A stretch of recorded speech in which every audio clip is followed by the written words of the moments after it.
ভাৰতীয় সেনাৰ অৱসৰপ্ৰাপ্ত লেফটেনেণ্ট কৰ্ণেল এইগৰাকী আশুতোষ ত্ৰিপাঠী এইগৰাকী সেনা বিষয়াৰ এতিয়া চকু ডিব্ৰু চৈখোৱাৰ বন ঘৰচীয়া ঘোঁৰাৰ ওপৰত ব্যৱসায়িক সাম্ৰাজ্য বৃদ্ধিৰ বাবে আশুতোষ ত্ৰিপাঠীকে লাগে ডিব্ৰু চৈখোৱাৰ আপুৰুগীয়া বন ঘৰচীয়া ঘোঁৰা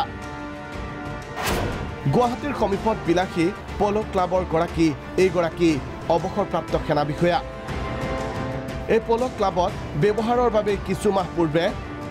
ডিব্ৰু চৈখোৱাৰ পৰা চোৰাংকৈ সৰবৰাহ 6টাকৈ ঘোঁৰা কিন্তু গুৱাহাটীলৈ সৰবৰাহৰ পূৰ্বে 6টা বন ঘৰচীয়া ঘোঁৰা জব্দ তিনিচুকীয়া বন বিভাগৰ এই অভিযানত আটক হয় 4জনকৈ লোক জেৰাৰ সময়ত আটকাধীন লোকৰ স্বীকাৰোক্তি ঘোঁৰাৰ চোৰা সৰবৰাহৰ মাষ্টাৰমাইণ্ড আশুতোষ ত্ৰিপাঠী এই 6টা ঘোঁৰা যেতিয়া তিনিচুকীয়া ফৰেষ্ট ডিভিজনে সিজ কৰিছিলে 4জন ব্যক্তিক কৰায়ত্ব কৰা হৈছিলে সেই 4জন ব্যক্তিয়ে যি ষ্টেটমেণ্ট দিছিলে তাৰ ভিত্তিত আৰু তেওঁলোকে সকলোকেইজনেই ইমপ্লিকেট কৰিছিলে সাক্ষীসকলেও আৰু লগতে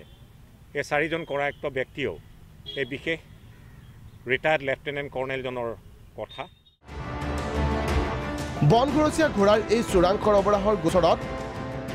অগ্ৰিম জামিন বিচাৰি আদালতত মুখ ঠেকেচা খাইছে অৱসৰপ্ৰাপ্ত সেনা বিষয়াগৰাকীয়ে তেখেতৰ যি অগ্ৰিম জামিনৰ আবেদন আছিল তাক মহামান্য উচ্চ ন্যায়ালয়ৰ ৰুমি কুমাৰী ফুকন ডাঙৰীয়ানীৰ বিচাৰপীঠে সকলো দিশ চাৰি জাৰি চাই তেওঁৰ অগ্ৰিম জামিনৰ আবেদন নাকচ কৰিছে অগ্ৰিম জামিন নাকচ হোৱাৰ পিছতো আৰক্ষীৰ ৰাডাৰত ধৰা পৰা নাই আশুতোষ ত্ৰিপাঠী ভিডিঅ' জাৰ্নেলিষ্ট পংকজৰ সহযোগত নীলকমল কলিতা প্ৰাগ নিউজ